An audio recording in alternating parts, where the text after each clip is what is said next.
Udah kan? Biar mana sedang. Nah, it's okay. Sendirian, Pak. Balik. Udah balik, udah mulai. Baiklah, Bismillahirrahmanirrahim. Assalamualaikum warahmatullahi wabarakatuh. Selamat sore, salam sejahtera untuk kita semua. Alhamdulillahirabbil alamin. Hari ini diberikan kesempatan saya, Bapak dan Ibu untuk bertemu ya dalam rangka persiapan peningkatan kompetensi teknis untuk persiapan ujian P3K di lingkungan Sekretariat MPR RI. Nah, eh, adapun waktu yang akan kita diskusikan kurang lebih diberikan waktu 1 jam. Ini waktu yang sangat singkat sekali dan sebenarnya saya berharap Bapak dan Ibu di sini sudah belajar secara mandiri. Nah, saya tidak tahu apakah Bapak dan Ibu di sini sudah diberikan materi oleh panitia atau belum. Kalau memang nanti ternyata belum, nanti saya siapkan materi saya sampaikan kepada panitia untuk diberikan kepada Bapak dan Ibu. Jadi ini karena memang waktunya cuma saya cuma dapat jadwal di MPR ini nggak tahu berapa kali ya, Mbak Mutia ya. Hanya berapa kali ya kayaknya ya, 1 jam ya. Jadi saya harapkan sih kita bisa belajar secara efektif ya dengan kurang lebih waktu 1 jam. Nah, baiklah Bapak dan Ibu, saya akan bawakan materi untuk awal terkait dengan ketentuan umum dulu. Jadi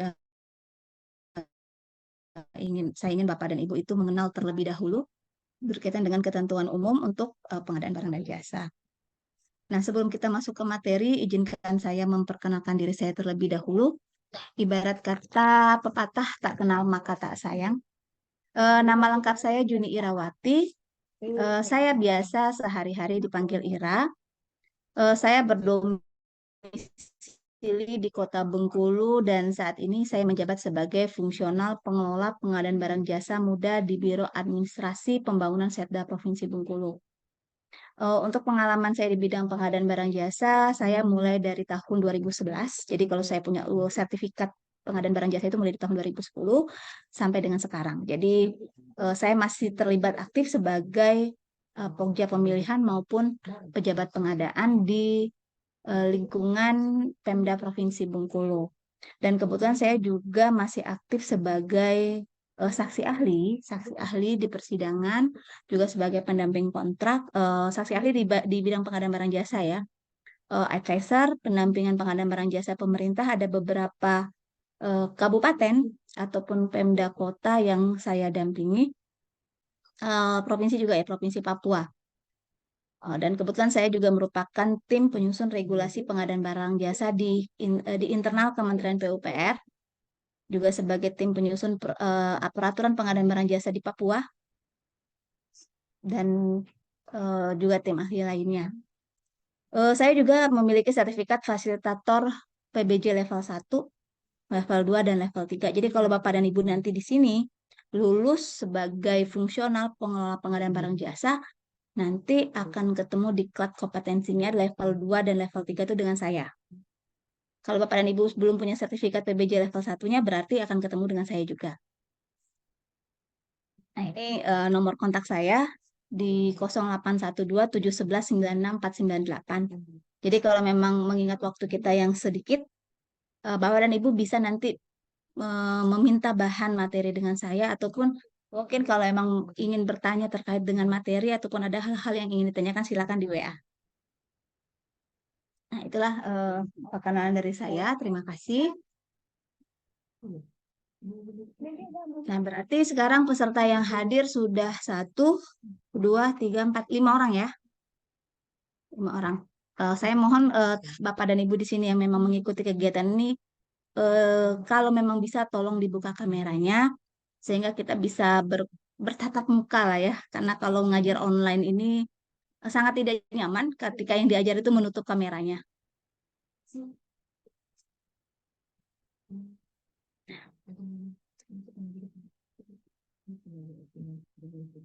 Nah,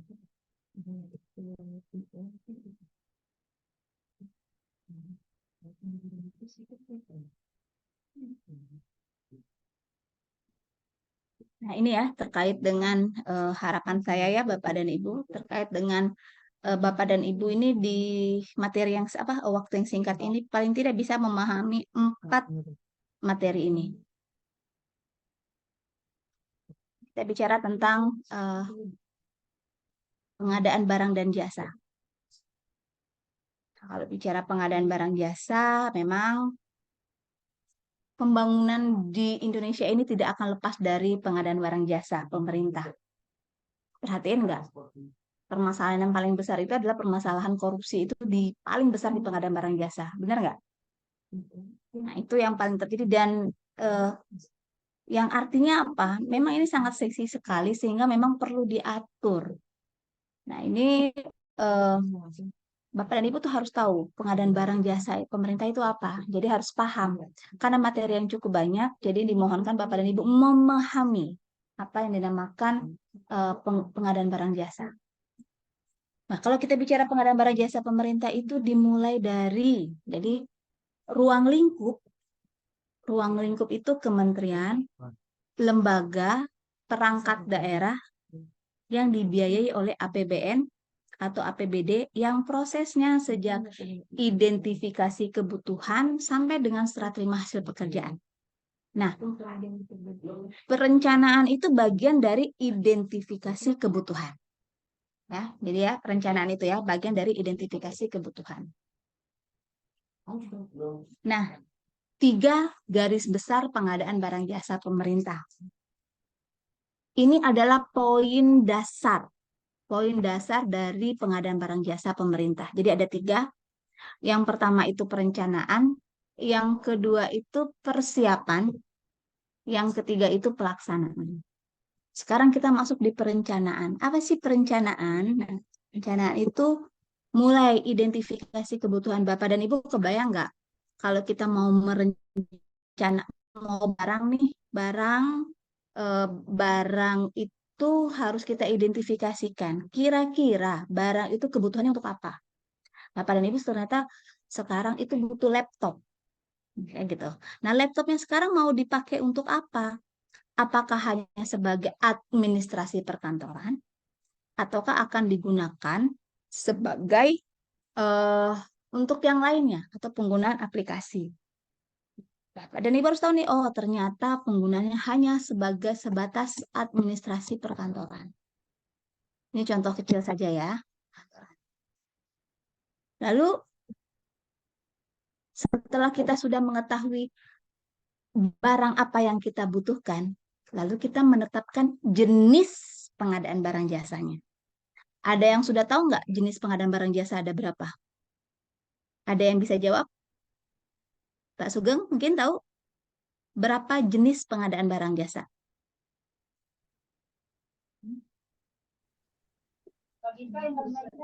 Saya nunggu yang lain aja. Hah? Ada yang lain yang tahu jenis?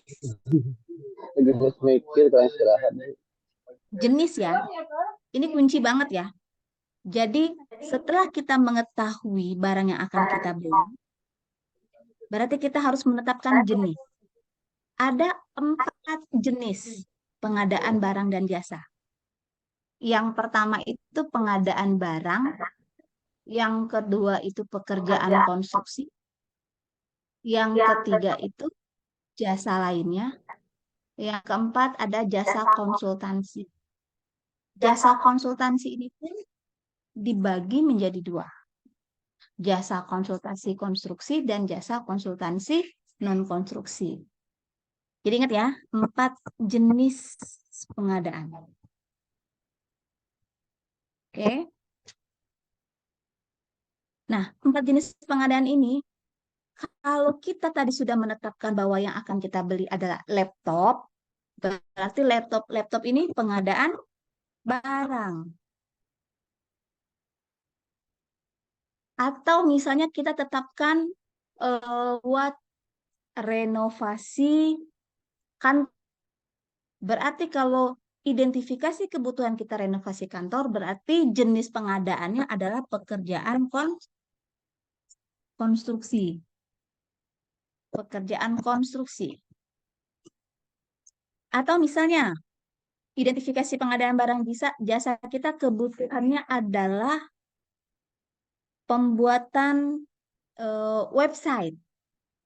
Berarti masuk di jasa konsultansi non-konstruksi.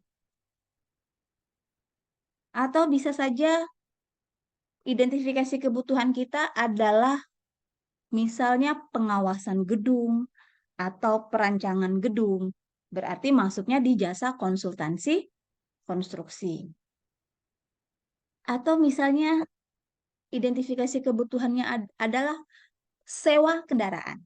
Nah, sewa kendaraan ini masuk di jasa lainnya. Jadi kita harus tahu dulu identifikasi kebutuhan barang jasa pemerintah, baru kita bisa tetapkan jenis pengadaan barangnya. Ya. Lalu setelah kita menetapkan jenis pengadaan barang jasanya, lalu kita akan bagaimana cara mengadakannya.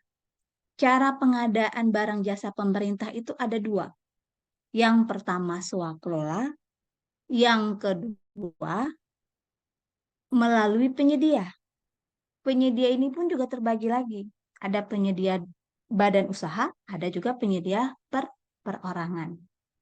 Kalau cara pengadaan itu, swakelola itu adalah pengadaan yang memang barang yang akan kita adakan, kebutuhannya itu akan mampu dipenuhi dengan kemampuan sumber daya yang ada di dalam internal organisasi kita.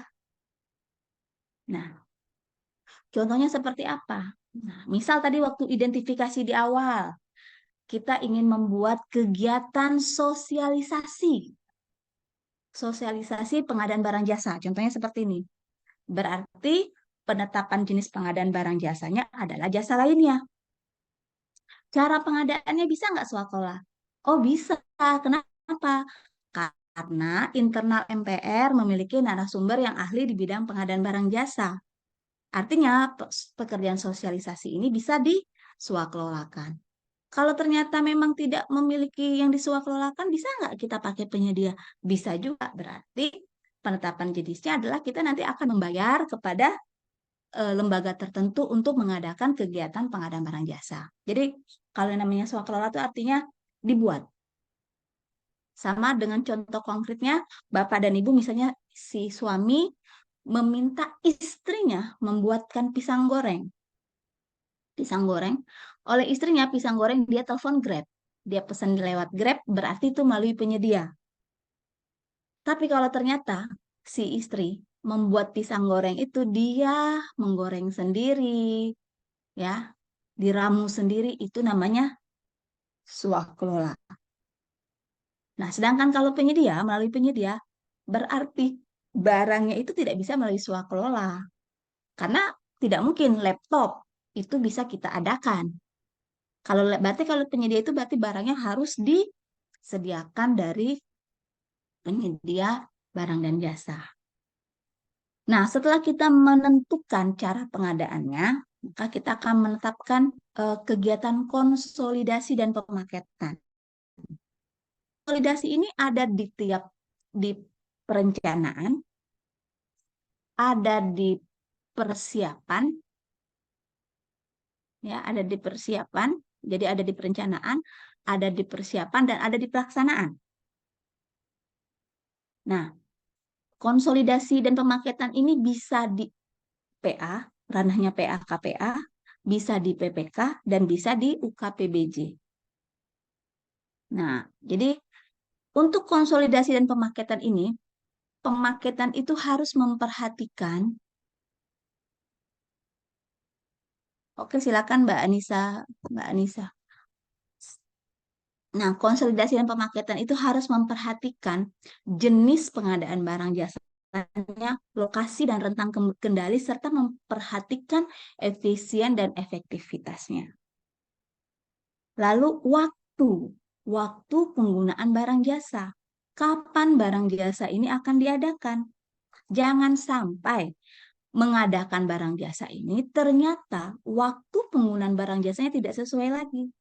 Contoh, misalnya ada di awal identifikasi kebutuhan, ada pengadaan baju seragam pengibar bendera Paskibraka yang akan digunakan pada bulan Agustus. Artinya apa? Pada saat perencanaan, persiapan, dan pelaksanaan pemilihannya itu sudah mulai diatur waktunya. Sehingga waktu pelaksanaan itu akan selesai sebelum pelaksanaan 17 Agustus.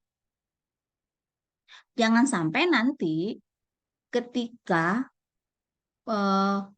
melaksanakan proses persiapan pengadaan ternyata akan melampaui waktu penggunaan barang jasanya. Nah, kalau sampai seperti ini gimana? Berarti perencanaan yang tidak matang. Lalu terakhir setelah kita mengidentifikasikan waktu kapan barang jasa ini akan diadakan, baru namanya ada anggaran pengadaan barang jasa.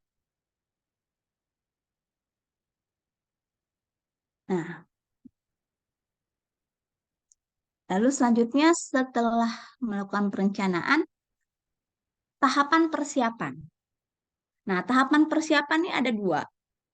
Ada persiapan swaklola dan ada tahapan persiapan pengadaan barang jasa melalui penyedia. Nah, persiapan ini beririsan antara PPK dan Pokja di sini ya. Nah, pada tahapan persiapan swaklola ada penetapan sasaran. Penetapan sasaran, lalu penyelenggara swaklola.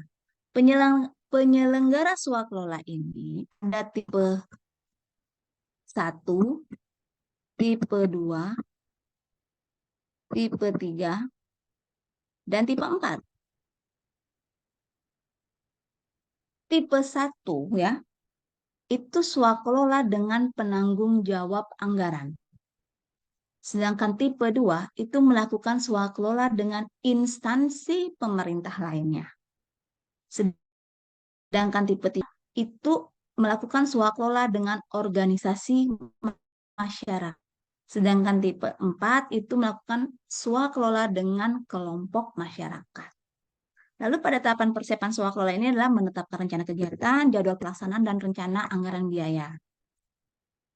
Lalu selanjutnya persiapan pengadaan barang jasa melalui penyedia.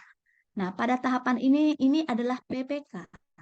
PPK yang bertugas menetapkan HPS, menetapkan rancangan kontrak, menetapkan spesifikasi teknis atau KK, lalu menetapkan jaminan uang muka, jaminan uang menetapkan uang muka, menetapkan jaminan uang muka, jaminan pelaksanaan, jaminan pemeliharaan, sertifikat, garansi, dan atau penyesuaian harga. Nah, dokumen persiapan ini namanya dokumen ya, ini namanya dokumen persiapan pengadaan. Dokumen persiapan pengadaan inilah yang nanti akan direview oleh Pokja dalam rangka persiapan pemilihan. Nah, setelah dilaksanakan proses pemilihan oleh Pokja ataupun oleh pejabat pengadaan, maka ada pelaksanaan. Ya, di sini ada pelaksanaan pemilihan, pelaksanaan kontrak, serah terima hasil pekerjaan. Begitu juga untuk pelaksanaan di swaklola tipe 1, 2, 3, 4, ada pembayaran swaklola, pengawasan dan pertanggungjawaban, baru serah terima hasil pekerjaan. Ada yang ingin ditanyakan terkait dengan garis besar pengadaan barang jasa? Ada? Oh ya, silakan Mbak Ana.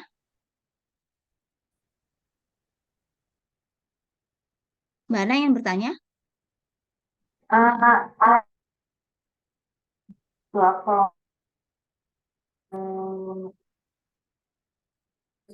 Dan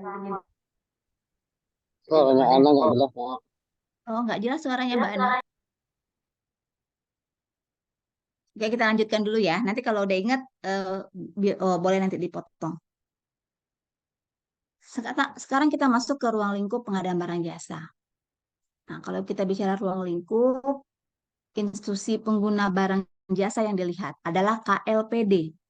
Jadi ingat ya, Kementerian Lembaga Perangkat Daerah. Artinya apa? Artinya di luar institusi ini berarti dikecualikan dari pengadaan barang jasa pemerintah. Lalu anggaran juga dilihat. APBN dan APBD, pinjaman dalam negeri dan atau hibah dalam negeri yang diterima oleh pemerintah atau Pemda. Lalu pinjaman luar negeri atau hibah luar negeri. Ya, itu terkait dengan uh, ruang lingkup pengadaan barang jasa. Jadi ruang lingkupnya dibatasin. Jadi kayak BLU, BLUD, BUMN, PDAM itu tidak terikat dengan aturan pengadaan barang jasa pemerintah. Nah, lalu sekarang jenis pengadaan barang jasa. Tadi sudah saya jelaskan pengadaan barang jasa. Ada 4, barang, pekerjaan konstruksi, jasa konsultansi, dan jasa lainnya. Jasa konsultansi dibagi jasa konsultansi, non-konstruksi, dan jasa konsultansi konstruksi. Nah, pengadaan barang jasa ini dapat dilakukan secara terintegrasi. Terintegrasi ini artinya apa? Pekerjaan konstruksi ini bisa bareng dengan jasa konsultansi. Atau pekerjaan konstruksi bisa digabungkan dengan pengadaan barang. Itu namanya terintegrasi. Nah, kalau kita lihat definisinya barang. Barang itu setiap benda baik berwujud maupun tidak berwujud, bergerak maupun tidak bergerak yang dapat diperdagangkan, dipakai, digunakan atau dimanfaatkan oleh pengguna barang. Jadi kita harus lihat nih bisa benda hidup ya kayak sapi itu masuk di pengadaan barang. Terus intinya yang sifatnya memang kita tinggal beli barang, barangnya ada di tempat, misalnya di toko gitu kan, kursi, meja, itu silakan itu berarti masuk di kategori pengadaan barang. Tapi kalau sudah bicara pekerjaan konstruksi, berarti yang kegiatannya seperti renovasi, pengecatan, interior, pembongkaran, penanaman kembali, itu semuanya masuk di pekerjaan konstruksi. Sedangkan bicara jasa konsultansi, itu jasa konsultasi itu bicara tentang brainware. Jadi keahlian tertentu dengan mengutamakan adanya olah pikir. Jadi kalau sudah bicara tentang pengawasan, perencanaan, pengkajian, perancangan, itu semua masuk di jasa konsultansi. Sedangkan jasa lainnya ini adalah jasa non konsultansi atau jasa yang membutuhkan peralatan, metodologi khusus dan atau keterampilan dalam suatu tata kelola. Nah, misalnya seperti sewa komputer, yang berkaitan dengan sewa-sewa itu masuk di jasa lainnya, sewa gedung, sewa kantor, sewa kendaraan, eh, jasa pencetakan, jasa penggandaan itu semua masuk di jasa lainnya. Sewa cleaning service, security, gitu ya. Yang sifatnya pembuatan yang sifatnya pembuatan barangnya itu belum ada di toko, barangnya itu belum ada, bukan barang-barang yang umum itu masuk di jasa lainnya yang memang kira-kira membutuhkan keterampilan untuk melaksanakan pekerjaannya, menyelesaikan pekerjaannya. Itu di jasa lainnya. Nah, ini sudah saya jelaskan tadi terkait dengan pengadaan barang jasa terintegrasi. Ya, integrasi juga sudah mencakup seluruh jenis pengadaan. Lalu, cara pelaksanaan pengadaannya. Nah, ini sudah saya jelaskan terkait dengan cara pelaksanaan pengadaannya. Jadi bisa swaklola dan melalui penyedia. Nah, sampai di sini ada yang ingin ditanyakan?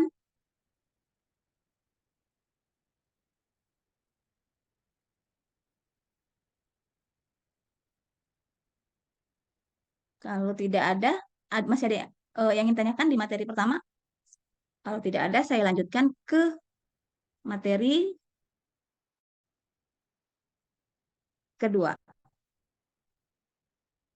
tentang tujuan etika dan prinsip pengadaan barang jasa.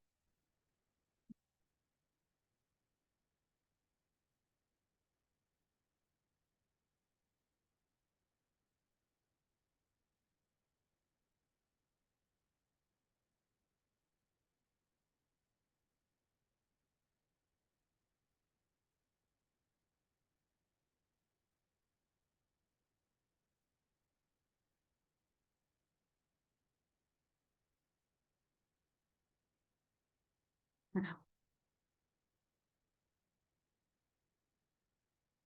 sekarang kita masuk ke, oh boleh nanti dibagikan. Nanti aku kasih modul aja kali ya. Nanti aku kasih ringkasan modul. Ini sebenarnya ringkasan, ini materinya sih diringkas ya, soalnya karena aku mengingat waktunya cuma 1 jam. Ini aja udah setengah jam aku jelasin ya. Nah, selanjutnya kita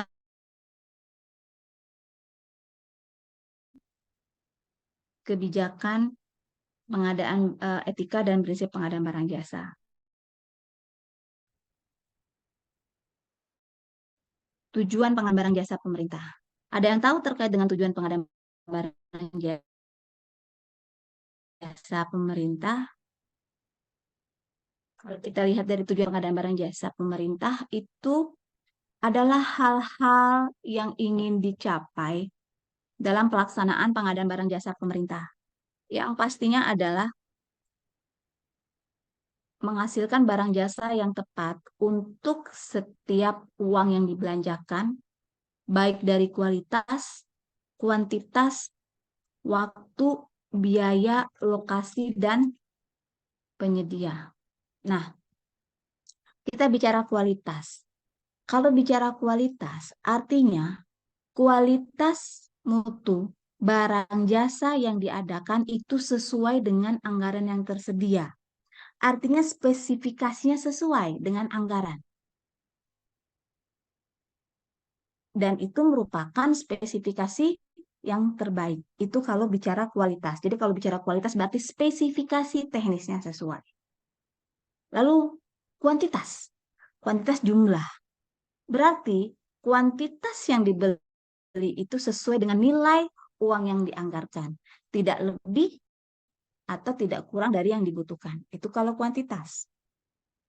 Lalu waktu. Waktu kedatangan barang jasa sesuai dengan nilai uang yang dianggarkan. Tidak terlambat atau juga tidak terlalu cepat. Kenapa? Kalau cepat pun nanti penyimpanan juga terlalu lama. Misalnya seperti apa? Pengadaan sapi misalnya.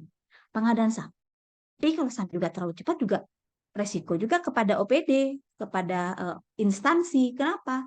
Karena ketika sapi itu sampai, maka harus ada biaya pemeliharaan sebelum sapi itu akan didistribusikan kepada masyarakat. Lalu selanjutnya biaya.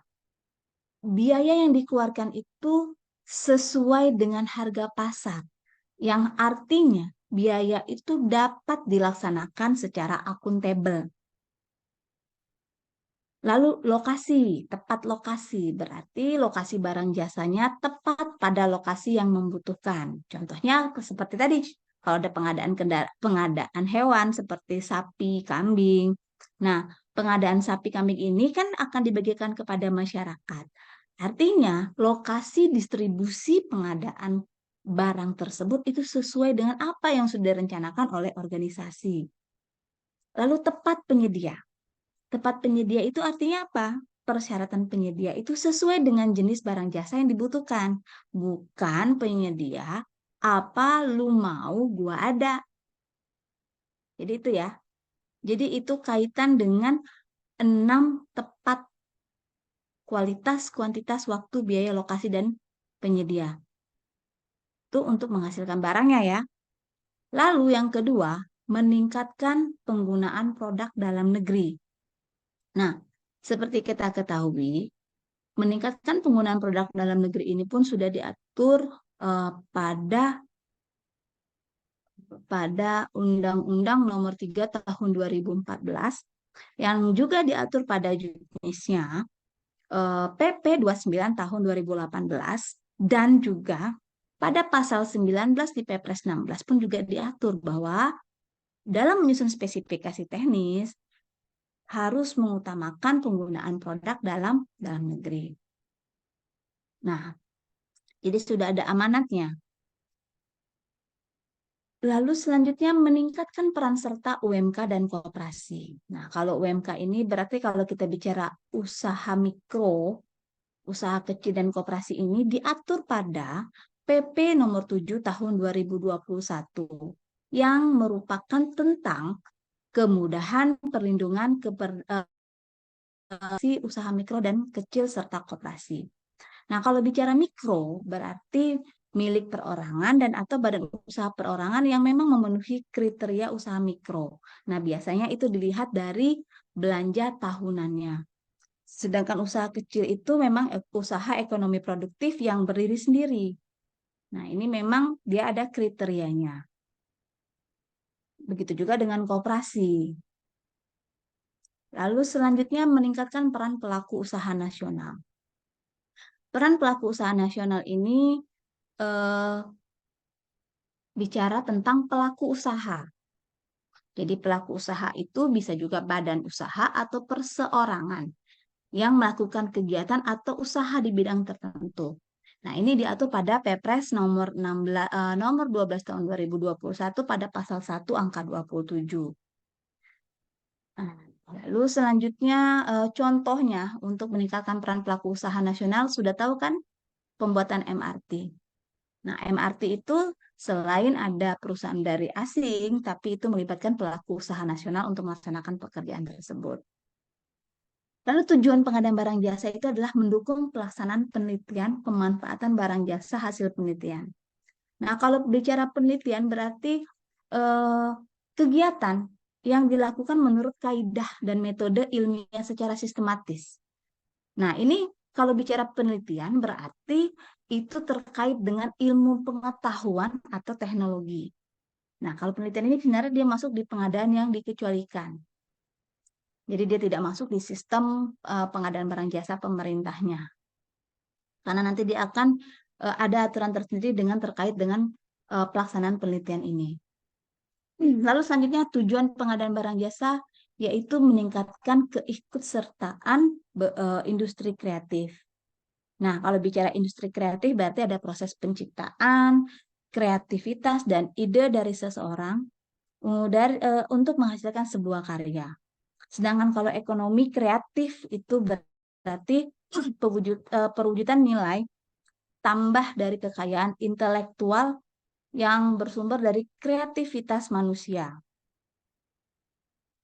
Lalu selanjutnya ini adalah pemerataan ekonomi dan perluasan kesempatan berusaha. Nah, ini terkait dengan konsep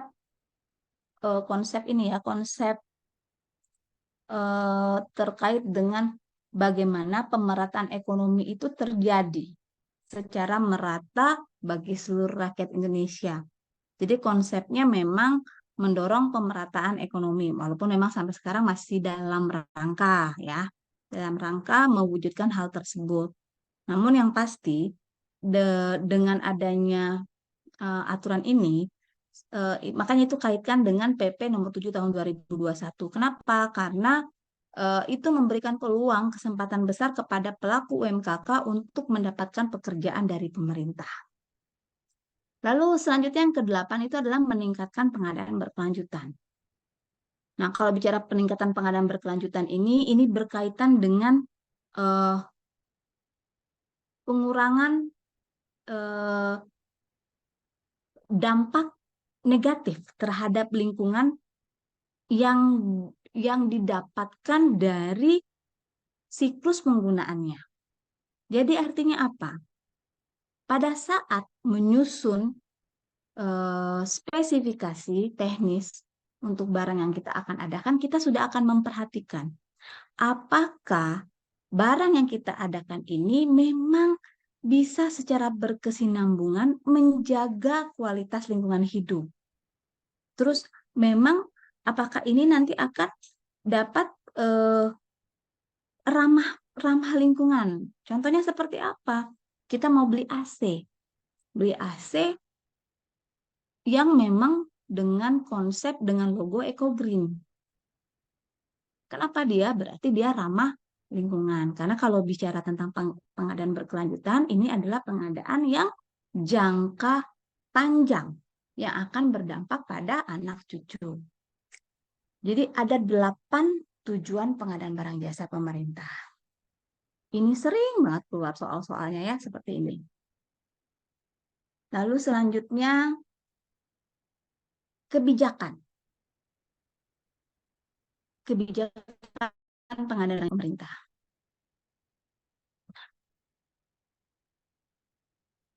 Jadi materi dua ini paling sering banyak keluar kalau kalau ujian.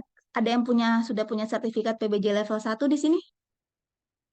Sudah ada yang pernah ikut ujian PBJ level 1? Belum ada? Belum, Bu, belum. Oh, belum ada. Oke. Kalau sudah ada, sudah paham. Berarti Bapak dan Ibu kalau memang lulus di Javung ini, habis itu harus ikut ujian PBJ level 1. Nah, lalu ada 9. Ya, 9 kebijakan pengadaan barang jasa. Yang pertama itu adalah meningkatkan kualitas perencanaan pengadaan barang jasa. Nah, kalau bicara peningkatan kualitas perencanaan pengadaan barang jasa, artinya apa? Adanya peningkatan kualitas setiap tahapan perencanaan pengadaan barang jasa yang dimulai dari identifikasi pengadaan, penetapan barang jasa, cara pengadaan, waktu pemanfaatan, konsolidasi, pemaketan, dan anggaran pengadaan barang jasa, baik yang melalui penyedia maupun melalui swakelola.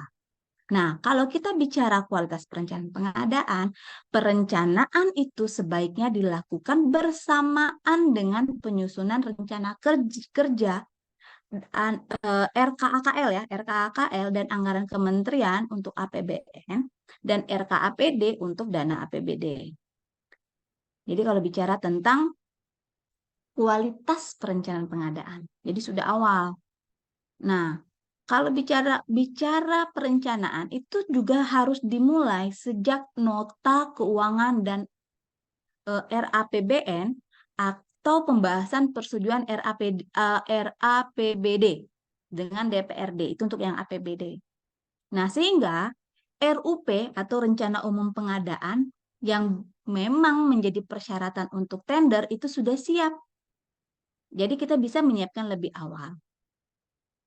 Jadi RUP ya, jadi harus membuat RUP yang harus dimasukkan ke dalam sistem informasi rencana umum pengadaan yang dilakukan sebelum tanda tangan RKAKL atau RKAPD. Nah, jadi gitu ya. Lalu yang kedua, melaksanakan pengadaan barang jasa yang lebih transparan, terbuka, dan kompetitif. Nah, pelaksanaan pengadaan itu mulai dari perencanaan sampai dengan serah terima hasil pekerjaan itu wajib dilakukan secara elektronik agar proses pemilihan itu dapat terbuka bagi seluruh penyedia. Itu kalau transparan, terbuka, dan kompetitif. Nah, kalau sekarang kan memang sudah melalui LPSE, layanan pengadaan secara elektronik. Jadi dari mulai RUP diumumkan, tender diumumkan, hasil evaluasi ditayangkan, siapa yang berkontrak, semua diupload, sehingga masyarakat pun, selain penyedia dan masyarakat pun dapat memantau proses pengadaan barang jasa pemerintah ini. Nah, kalau kita bicara pengadaan sudah secara elektronik, artinya penggunaan sistem penggunaan sistem pengadaan secara elektronik, SIRUP, dan SIKAP. SIKAP ini adalah sistem informasi kinerja penyedia. Nah, lalu selanjutnya SIKAP ya. Yang ketiga, memperkuat kapasitas kelembagaan dan sumber daya manusia pengadaan barang jasa. Nah, kalau kita bicara tentang penguatan kapasitas kelembagaan dan sumber daya manusia ini adalah kebijakan yang diambil untuk memperkuat kelembagaan sumber daya pengadaan dalam membentuk unit struktural. Nah, berarti untuk unit pengadaan barang jasa itu sudah terorganisir dan dikelola SDM yang kompeten. Nah, itu artinya apa? KLPD, Kepala pimpinan KLPD, pimpinan Kementerian Lembaga Perangkat Daerah, wajib membentuk unit kerja pengadaan barang jasa atau UKPBJ berbentuk struktural dan ditetapkan berdasarkan peraturan perundang-undangan. Lalu berkaitan dengan penguatan kapasitas kelembagaan, di dalam peningkatan SDM itu harus mendorong ketersediaan sumber daya manusia yang profesional dan kompeten. Nah, salah satunya ini adalah merekrut Bapak dan Ibu sebagai JAFUM, pengelola pengadaan barang jasa, atau personil lainnya yang memang memiliki sertifikat kompetensi untuk pengadaan barang dan jasa. Lalu yang keempat, mengembangkan e-marketplace. E-marketplace ini berupa yang pertama adalah katalog elektronik. Katalog elektronik itu terbagi 3. Katalog elektronik nasional. Ini dikelola oleh LKPP. Ya. Lalu ada lagi namanya katalog elektronik sektoral. Kalau ini dia yang mengelola adalah kementerian lembaga. Lalu ada lagi katalog lokal. Ini berarti yang mengelolanya adalah pemerintah daerah. Jadi e-marketplace terdiri dari katalog elektronik.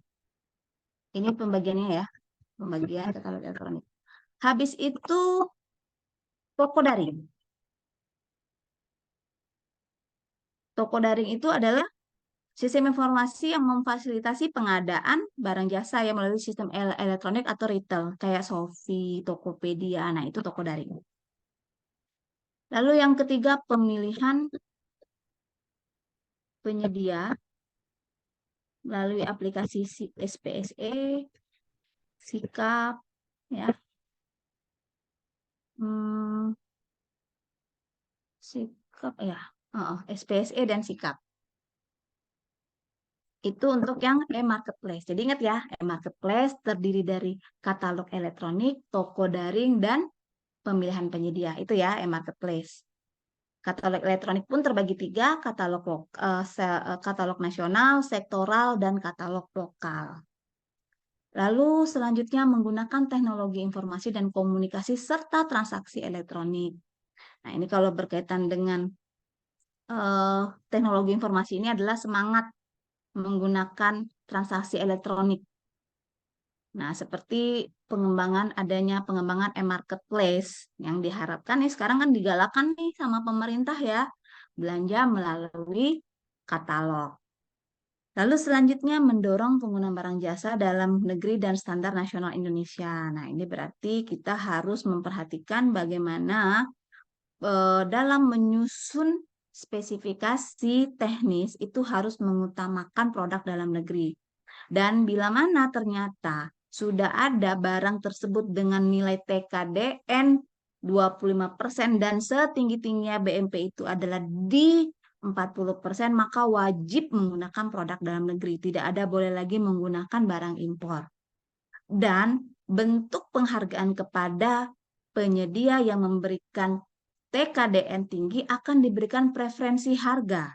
Preferensi harga itu merupakan insentif bagi produk dalam negeri pada pengadaan barang jasa yang harganya dapat diterima. Nah, preferensi harga ini diberikan untuk pengadaan barang jasa yang nilainya di atas 1 miliar. Dan preferensi harga itu diberikan dengan nilai TKDN di atas 25% atau sama dengan 25%. Lalu selanjutnya memberikan kesempatan kepada usaha mikro, usaha kecil, menengah. Yang tujuannya adalah dalam rangka meningkatkan peran serta usaha mikro, usaha kecil, dan koperasi. Nah, di sini sudah diatur bahwa berdasarkan penyusunan spesifikasi teknis, dalam menyusun spesifikasi teknis, PPK itu wajib menggunakan produk usaha mikro, kecil, serta koperasi. Jadi produk dalam negeri wajib dilaksanakan.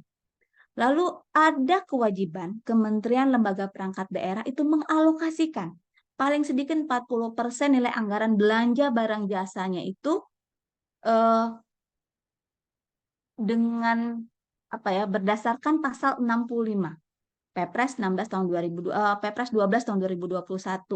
Nah, artinya apa? Ketika belanja barang jasa itu anggarannya ada 1 triliun, maka 400 miliar itu wajib dialokasikan untuk usaha mikro, usaha kecil, dan koperasi. Nah, kita ketahui untuk kualifikasi kecil itu sudah diatur bahwa nilai yang bisa diikuti adalah sampai dengan 15 miliar. Lalu selanjutnya adalah mendorong pelaksanaan penelitian dan industri kreatif. Nah, ini merupakan salah satu tujuan pengadaan barang jasa pemerintah dalam meningkatkan keikutsertaan industri kreatif yang mendukung pelaksanaan penelitian dan pemanfaatan barang jasa hasil penelitian. Jadi ini terkait dengan penelitian ya, kalau bicara mendorong pelaksanaan penelitian. Lalu melaksanakan pengadaan barang jasa yang berkelanjutan. Nah, ini berarti eh, bagaimana mengurangi dampak negatif terhadap lingkungan dalam siklus penggunaannya. Nah, sekarang apa yang menjadi hubungan antara tujuan dan kebijakan pengadaan barang jasa itu tersebut? Kelihatan ya, sudah kelihatan ya. Nah, inilah hubungannya ya. Kalau kita lihat dia saling berkaitan. Tujuan pengadaan barang jasa menghasilkan barang yang tepat ya. Ini dia, kita lihat perbandingannya aja, sedangkan kebijakannya artinya ketika ini sudah dilakukan berarti akan meningkatkan kualitas perencanaan pengadaan, proses transparan, ya, kapasitas bagus, marketplace berkembang menggunakan transaksi elektronik. Ini ya hubungannya. Jadi ini saling berkaitan. Silakan. Ini juga sudah saya jelaskan. Ini sudah dijelaskan tadi ya.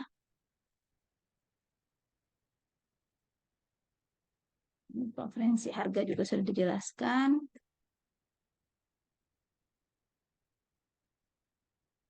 Oke.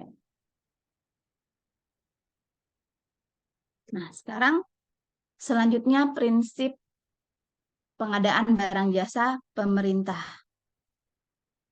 Nah, ini tolong juga ya Bapak dan Ibu ya. Ini soalnya dalam ujian ini sangat-sangat sering keluar ya berkaitan dengan prinsip pengadaan. Efisien, efektif, transparan, terbuka, bersaing, adil, dan akuntabel. Jadi kalau Bapak dan Ibu menghafal, ini kan juga cukup sulit. Jadi saya kasih trik cara memahaminya. Nah, kalau sudah bicara ketemu soal ya, kalau sudah bicara terkait dengan efisien, itu dia bicara tentang misalnya ada soal berkaitan dengan eh,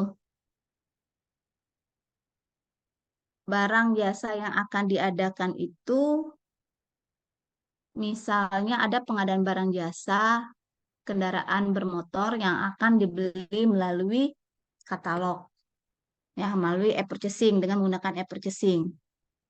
Nah, kalau menggunakan e-purchasing, ini berarti ada proses pemilihan yang dapat dihemat. Jadi ada pemilihan, ada proses biaya yang dapat ditekan. Nah, berarti apa? Kalau sudah bicara dengan efisien, artinya dia berkaitan dengan penggunaan daya yang minimum untuk mencapai kualitas dan sasaran dalam waktu yang ditetapkan. Jadi artinya efisien itu barang dibeli itu sesuai. Nah, lalu efektif. Efektif ini berarti pengadaan barang jasanya itu sesuai dengan kebutuhan dan sasaran yang telah ditetapkan. Artinya, kalau sudah bicara efektif, artinya nilai manfaatnya sesuai dengan yang direncanakan. Nah, jadi kalau efektif berarti spek sesuai. Kalau efisien berarti dana sepadan. lalu terbuka. Nah, transparan dulu ya, transparan. Transparan ini artinya semua ketentuan dan informasi mengenai pengadaan barang jasa itu bersifat jelas dan dapat diketahui secara luas oleh penyedia. Nah, misalnya seperti apa? Nah, misalnya ada pengumuman di aplikasi Sirup. Jadi pengumuman ini ada yang diumumkan melalui swakelola, ada juga melalui penyedia. Jadi kalau terkait dengan transparan ini artinya semua ketentuan berkaitan dengan informasi pengadaan barang jasa itu bersifat jelas, dapat diketahui secara luas oleh penyedia ataupun oleh masyarakat. Itu transparan. Artinya kenapa kayak sirup itu bisa diketahui oleh masyarakat banyak. Jadi kalau LSM itu tahu itu dari sirup. Saking transparannya. Lalu kalau terbuka ini berarti paket pengadaan barang jasa tersebut dapat diikuti oleh semua penyedia barang jasa yang memenuhi persyaratan atau kriteria tertentu berdasarkan ketentuan dan prosedur yang jelas. Itu yang terbuka. Contohnya seperti apa? Misalnya ada pengadaan kendaraan. Pengadaan kendaraan ini, semua pelaku usaha yang memiliki usaha di pengadaan kendaraan itu dapat mengikuti. Jadi bukan hanya satu penyedia tertentu saja yang bisa mengikuti karena persyaratannya sudah adalah eh, persyaratan penyedia umum. Lalu bersaing. Bersaing ini artinya pengadaan barang jasa itu melalui persaingan yang sehat di antara sebanyak mungkin penyedia barang jasa yang setara dan memenuhi persyaratan. Nah, ketika bersaing ini sudah dilaksanakan, artinya pasar pasar akan terbuka dengan sempurna. Contoh, ketika PPK atau pejabat pembuat komitmen dalam melakukan penyusunan HPS dalam penetapan HPS tidak tepat. Contoh, dia dibuat oleh PPK itu HPS-nya 15.000 untuk aqua 600 mili, air mineral 600 mili. Padahal secara umum air mineral itu harganya hanya 3.000, mungkin paling mahal di pasaran. Tapi ketika proses tendernya itu bersaing, tidak ada pengkondisian atau persyaratan tertentu yang mengakibatkan persaingan tidak sehat, ketika HPS yang tidak tepat tadi diumumkan, maka penyedia yang akan memasukkan penawaran itu adalah penyedia yang ingin menang, ya, yang ingin menang dan tentu saja akan menyampaikan penawaran harga yang kompetitif. Nah, ketika ini persaingan sehat ini terjadi, maka pasar persaingan akan terbentuk dengan sempurna. Yang HPS-nya tadi harga perkiraan setidaknya 15.000, karena persaingan ini terbuka, maka penyedia yang menawar itu akan berlomba-lomba bagaimana dia memberikan penawaran harga terbaik dengan keuntungan yang dianggap wajar. Nah, itu kalau bersaing.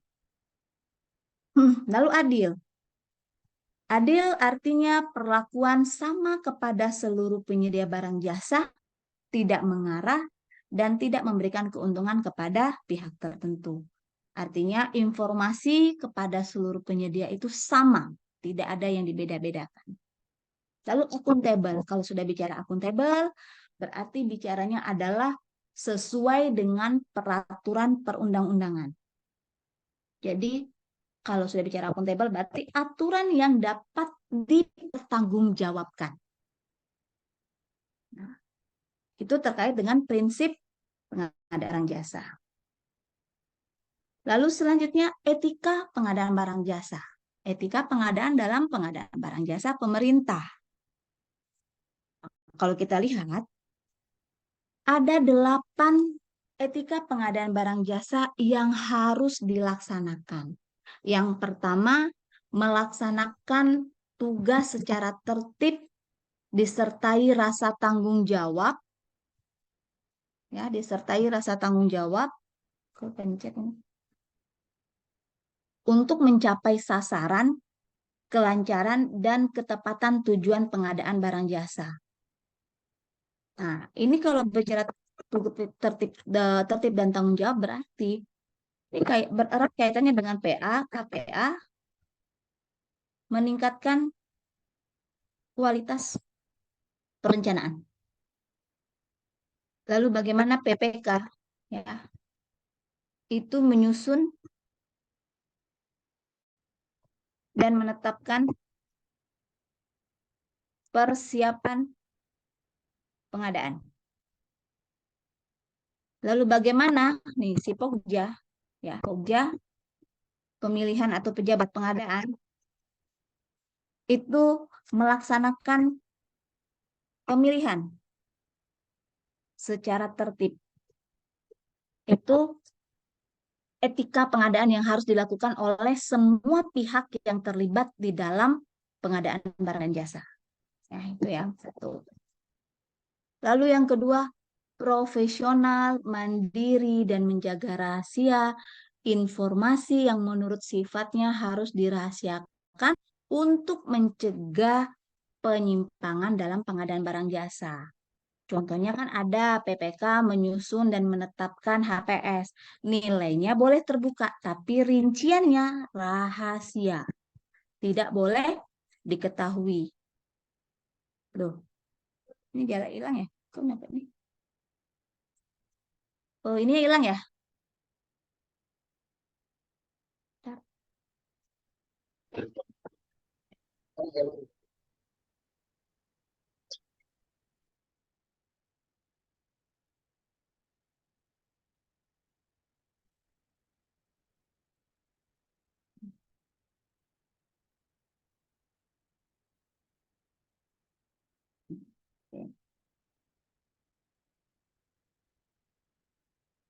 Kelihatan? Slide-nya kelihatan? Slide-nya masih kelihatan? Masih Bu, masih Bu. Oke. Tadi sub Lalu tidak saling mempengaruhi baik langsung maupun tidak langsung yang berakibat persaingan usaha tidak sehat. Nah, contohnya seperti apa? PA, KPA tidak boleh melakukan intervensi dalam proses pemilihan penyedia. Lalu PPK dalam menyusun spesifikasi teknis itu tidak mengarah pada penyedia tertentu, kecuali untuk pengadaan barang yang memang diperbolehkan menyebutkan merek. Dan ini diatur pada pasal 19. Lalu pokja pemilihan pun dalam menetapkan persyaratan kualifikasi dan penawaran harus bersikap adil dan tidak mengarah pada penyedia tertentu. Nah, lalu juga pokja pemilihan itu dalam mengambil keputusan pada saat pemilihan itu bersifat kolektif kolegial. Artinya apa? Memiliki hak suara yang sama. Artinya apa? Penetapan pemenang berdasarkan suara mayoritas. Lalu menerima dan tanggung jawab atas segala keputusan yang ditetapkan sesuai dengan kesepakatan tertulis pihak yang terkait. Nah, artinya apa? Contoh, misalnya ada anggota pokja pemilihan yang menerima dan bertanggung jawab hasil evaluasi berdasarkan suara mayoritas anggota pokja untuk memenangkan salah satu penyedia. Lalu menghindari dan mencegah ya terjadinya konflik of interest, baik secara langsung maupun tidak langsung yang berakibatkan persaingan usaha tidak sehat dalam pengadaan barang jasa. Ini contohnya seperti apa? PA, KPA tidak boleh merangkap sebagai pokja pemilihan atau maksudnya PPKD biasanya ya PPK ataupun pejabat pengadaan tidak boleh merangkap sebagai pokja pemilihan. Lalu yang keenam, menghindari dan mencegah pemborosan uang dan kebocoran uang negara. Nah, langkah-langkah yang harus dilakukan untuk menghindari mencegah pemborosan itu adalah PA KPA dalam menetapkan perencanaan itu harus berdasarkan identifikasi kebutuhan. Jadi identifikasi kebutuhan pengadaannya, bukan berdasarkan keinginan. Nah, dan dalam hal PPK itu menyusun dan menetapkan HPS itu berdasarkan data survei dan berdasarkan harga yang akurat, bukan berdasarkan harga tebak-tebakan atau harga yang didapat dari penyedia. Lalu ketika PPK dalam melaksanakan pembayaran kontrak itu harus berdasarkan hasil pemeriksaan dan pengujian yang akurat sesuai standar yang ada. Nah, itu cara untuk menghindari dan mencegah pemborosan dan kebocoran uang negara. Lalu menghindari dan mencegah penyalahgunaan wewenang. Ini juga ya, jangan sampai nanti ya, biasanya di akhir tahun. Di akhir tahun itu pekerjaan yang ternyata belum selesai. Tapi karena takut nih di akhir tahun, akhirnya dibayarkan 100%. Padahal itu menyalahi kewenangan. Misalnya kerjaan itu baru selesai 80%, tapi langsung dibayarkan 100%. Itu tidak diperbolehkan. Lalu selanjutnya, tidak menerima, menawarkan, dan menjanjikan. Nah, ini berarti nggak boleh terima fee ya. Jangan terima fee, tidak boleh terima kayak apa ya, kalau orang ngomongnya ya, bagi keuntungan itu nggak boleh, nggak ada ceritanya bagi keuntungan. Kalau yang namanya fee itu sudah korupsi, gratifikasi. Ada yang teman saya ngomong, itu rezeki. Bukan, fee itu bukan rezeki. Ya, jadi kalau Bapak dan Ibu nanti ya, ketika sudah menjadi pengelola pengadaan barang jasa, itu yang harus dijaga adalah integritasnya. Jadi kalau kita sebagai pelaku pengadaan barang jasa itu harus menghindari segala bentuk gratifikasi dari pihak lain yang berkepentingan. Mereka itu kalau punya kepentingan mereka kasih. Kalau nggak punya kepentingan mereka nggak mau kasih kita. Suruh tes deh kasih ke tukang becak mereka nggak mau. Nah itu ya berkaitan dengan etika pengadaan yang harus ditaati oleh pelaku pengadaan barang jasa pemerintah. Sampai di sini ada yang ingin ditanyakan? Ternyata waktu kita sudah habis. Sampai di sini ada yang ingin ditanyakan? Udah. Gimana? Mudah-mudahan Bu, nama sejam lagi Bu. Nggak ada yang ingin ditanyakan? Ada yang ingin ditanyakan sebelum karena waktunya sudah habis? Bu, izin. Nama sejam lagi. Boleh minta Nama sejam slide-nya lagi. nggak, Bu? Kenapa? Boleh minta slide-nya nggak, Bu?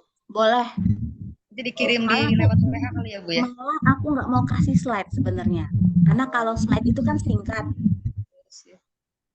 Nggak bisa dipahamin kan? Iya sih. Tapi Nanti adalah aku, sedikit. nanti aku kasih modul. Tapi kan modul itu kan banyak tuh.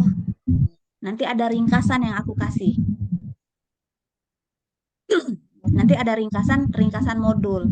Karena kalau hanya di slide, kalau hanya di slide, nanti bentuk soalnya nggak kebayang. Jadi nanti aku kasih ringkasan, nanti Bapak dan Ibu belajar modulnya ya, ringkasan modul ya. Nanti sekali nanti baru lihat dengan modul, karena aku lihat pelatihan cuma sejam ini nggak efektif banget. Beneran Iya, Bu. aku ngajar, Betul, Bu. 1 jam tuh dapat apa ya? Aku kemarin tuh juga ngomong ini 1 jam aku nggak dapat apa gitu ya. Di jadwal Jadi 2 jam. di jadwal 2 jam, aku dikasih cuma 1 jam. 2 jam. Terserah sih, aku nggak keberatan. Baik. Aku nggak keberatan, kalaupun tadi aku dikasih tahu cuman coba mana Mbak Mutia. Iya Ibu. 1 jam kan tadi ya jadwalnya ya? Iya Bu, 1 jam. Soalnya aku ditegur kalau lebih. Jadi gini, nanti Mbak Mutia nanti aku kirim ke siapa ya? Biar nanti minta tolong dikirimin ke teman-teman yang MPR, atau silakan japri kali ya. Boleh?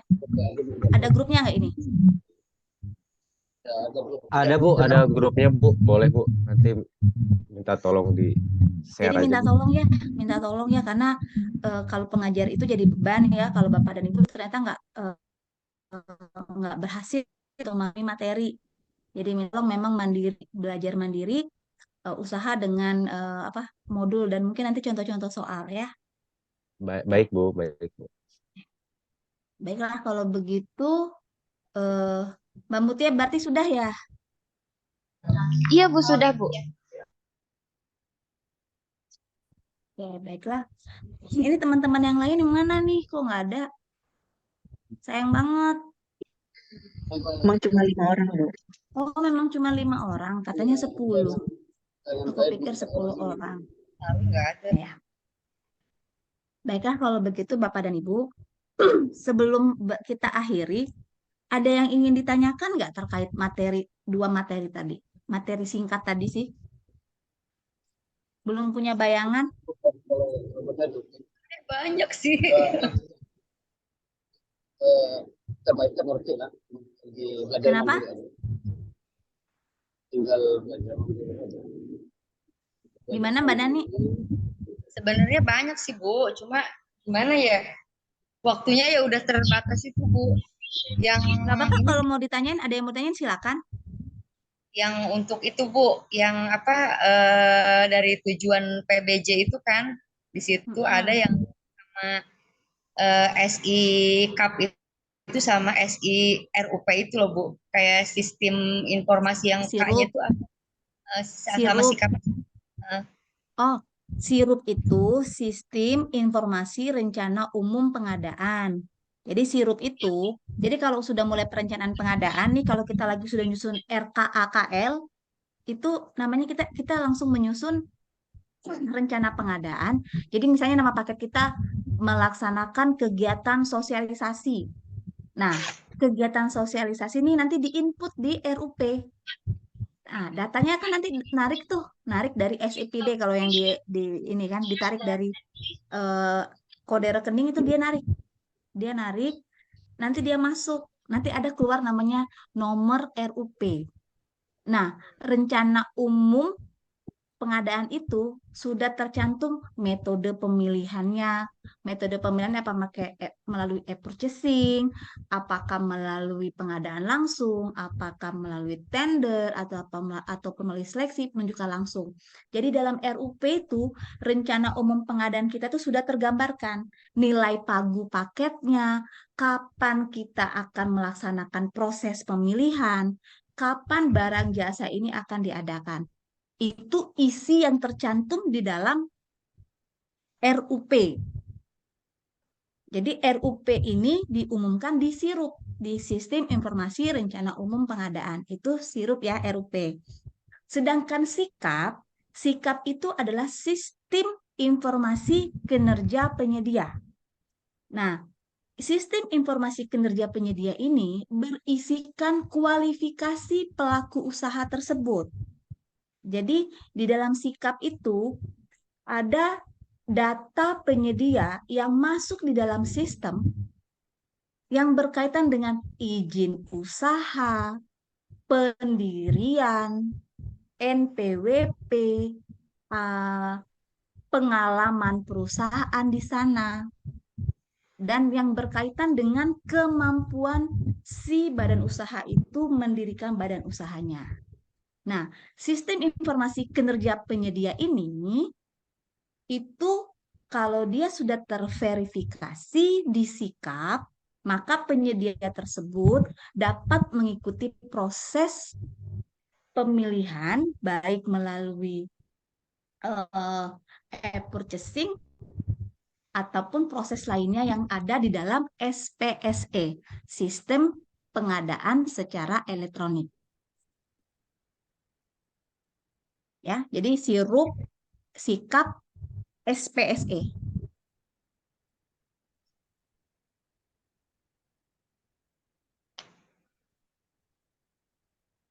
Oke, baik Bu, terima kasih.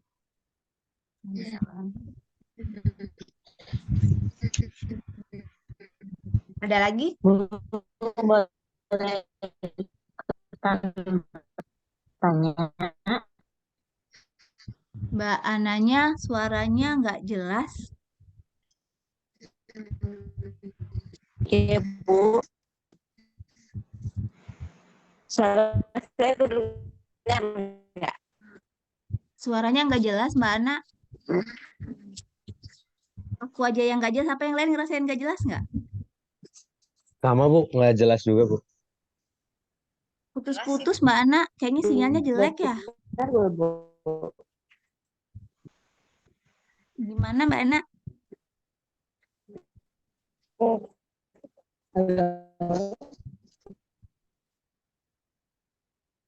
Halo. Nggak ada nggak Dengar ada. belum, Bu? Masih belum ya? Baru Coba ngomong lagi Mbak Ananya.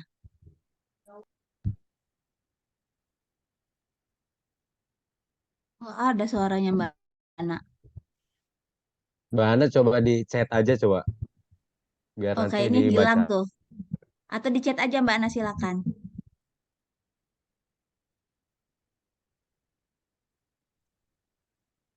Atau gini, ini nomor telepon saya. Nanti kalau ada yang memang dirasa kurang jelas silakan di chat ya. Nih, oke? Nanti boleh. Hmm, itu nomor telepon saya ya. Ya, silakan. Karena memang saya baru ngasih pengantar doang ya. Itu baru baru preambul. Kita ketemu lagi kapan ini? Jadwal berikutnya? Hari Jumat, Bu. Jumat 3. jam 4 ya. Ya. Oke. Jumat ini ya. Oke, oke, baiklah. Baiklah kalau begitu Bapak dan Ibu, karena waktu kegiatan kita sudah berakhir, eh, saya harapkan apa yang disampaikan dengan pertemuan singkat ini paling tidak bisa nempel 10% saja, alhamdulillah. Saya berharap sih dapat bisa nempel 1 2 3 deh lumayan Ya, baik ya. Bu. Eh, eh. Ya, ya. Nanti kita pelan-pelan ya. Mungkin nanti dengan metode lainnya. Betul Bu. Baiklah Bapak dan Ibu, lebih kurang saya mohon maaf. Saya akhiri. Wabillahi taufik wal hidayah. Wassalamualaikum warahmatullahi wabarakatuh. Sampai ketemu hari Jumat kembali. Baik Bu, terima kasih Bu. Terima kasih. Waalaikumsalam warahmatullahi wabarakatuh. Terima kasih, Bu. Izin live ya. Baik Bu.